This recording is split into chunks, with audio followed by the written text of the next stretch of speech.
In our last webinar, we talked about the ways in which romance was affected by pressures to make stories more believable. And we saw these played out in a domestic environment where you would follow a female protagonist to see how she became marriageable and sealed the deal on the marriage that she arranged for. And we can keep top of mind why that kind of story would have been so important at this time. And we can start by recognizing how much society had changed. We were no longer in a time of people living by the whims of kings, queens, emperors, whatever, arbitrary rules that could govern people's lives. And now, in the 18th century, when laws were being codified, there was a shift to people all being governed by the same laws and no one person being above the law. And this came with a host of other changes that happened at the same time. One was in technology with shipbuilding, where you had ships that were capable of sailing to the four corners of the earth. And that's what they did. And this was the era of colonialism, when the small countries of Europe went out to explore the world, study it, and bring back natural resources to manufacture in the mother country. Part of what fueled this was the Industrial Revolution, where bringing back all of these natural resources required them to be processed somehow. For example, in Canada, Britain came and got the huge trees as well as small trees to bring back and do things like build ships, build furniture, refine what one can be done with wood, and in so doing would invent equipment and machines to be able to do that processing. A famous one would be the spinning jenny that revolutionized the way clothes were made. And another aspect that made this possible was the invention of capitalism as an economic organization, where you freed people from being born into the social class that they were originally in. So you had the aristocrats with inherited money, and then you had the serfs who were tied to the land and could never renovate themselves up to be in a higher class or have a different standard of living. They were stuck where they were. And capitalism allowed a whole new class to be born that was unstuck, and they could use their own ingenuity and labor and resources and creativity to actually create wealth and then do what they wanted with it.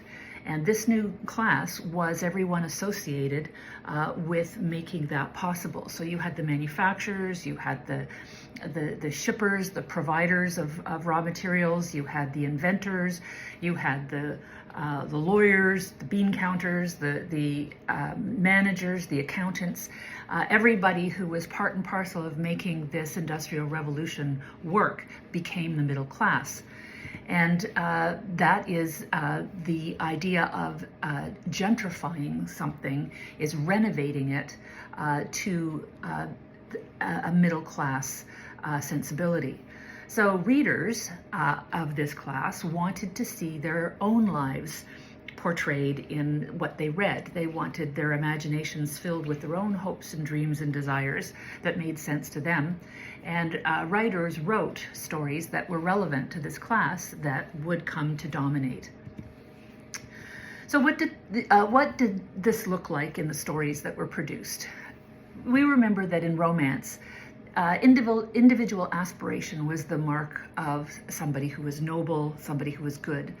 And the presumption was that this kind of character would go out in the world and make things happen. In the novel, which is where we're going with the more believable story, human limitation is much more of the focus.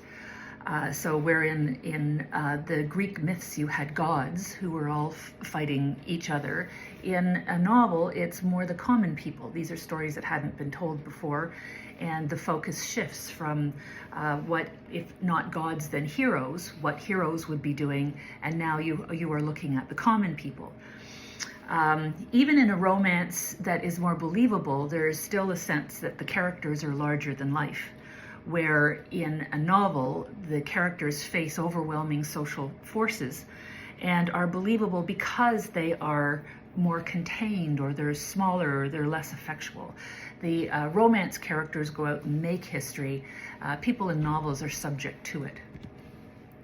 So the story that I would like to use as an example for this is called Evelina, and it was written by Frances Burney and published in 1778. So we're right in the 18th century here. And the sort of byline for the title is, or a young lady's entrance into the world. So we have a young woman, Evelina, whose mother died when in childbirth, and whose father never acknowledged her as his daughter. He did not believe that Evelina's mother was actually carrying his child. It's a complicated plot, and he was led astray thinking it was the maid's daughter, and that's who he has brought up as his own daughter, not Evelina.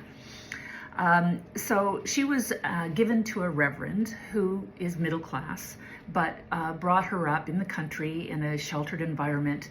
And she is now at the age when she needs to be sent out into society, meaning going to the city in London and going to parties to find a husband.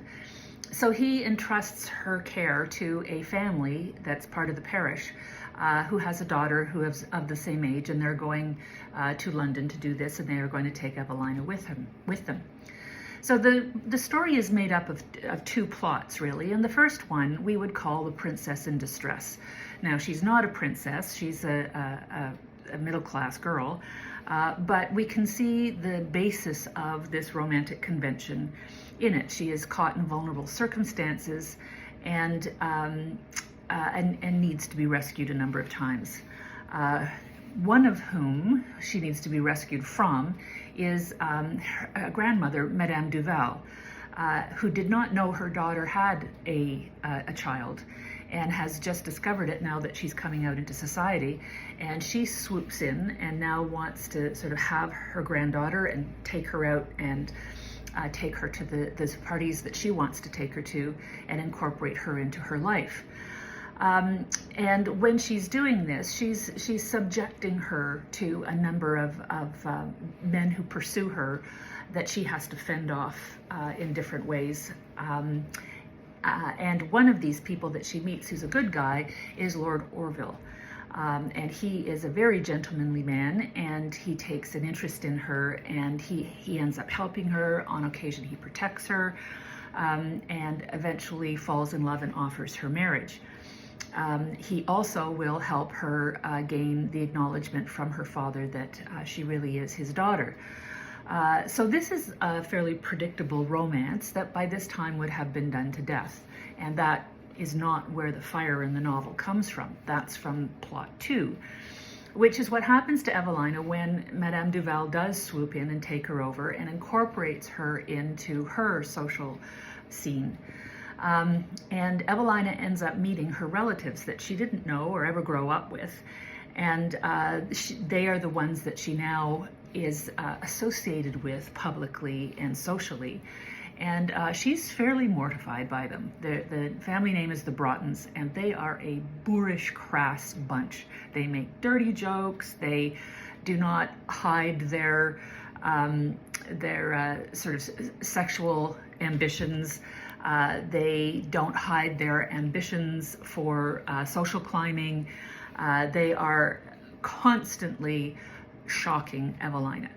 And but Evelina is a bit of a precious girl in that she's been sheltered and she's easily shocked. So it's kind of funny to watch her have to deal with all her people who are the farts at the cocktail parties. And as we watch her squirm and react, that ends up being where the sort of enjoyment, where the entertainment happens, because readers recognize her embarrassments as being part of the real world, which she doesn't seem to understand because she was never brought up really in the real world. So the story is still a romance, but it has a very distinct realist sensibility to it in that it's clear-eyed about the pressures that are out there in the real world. So we see two trends become apparent here. One is the romance conventions are there for writers to depend on in the readers. The readers recognize them, and when the writers start playing with the romantic conventions, the readers understand what they're doing. And they also understand the second trend, which is that there's a much more realist bent here, that both readers and writers have a taste for storytelling about a new class of people. In our next webinar, we're going to take a look at how writers invented new subgenres of romance. This will be still in the vein of making something more realistic, but instead of looking at the sort of upside of romance being what aspirations, what dreams, what hopes people have and portraying those, it's a darker story of what people are afraid of. And that's where we get into the invention of the Gothic.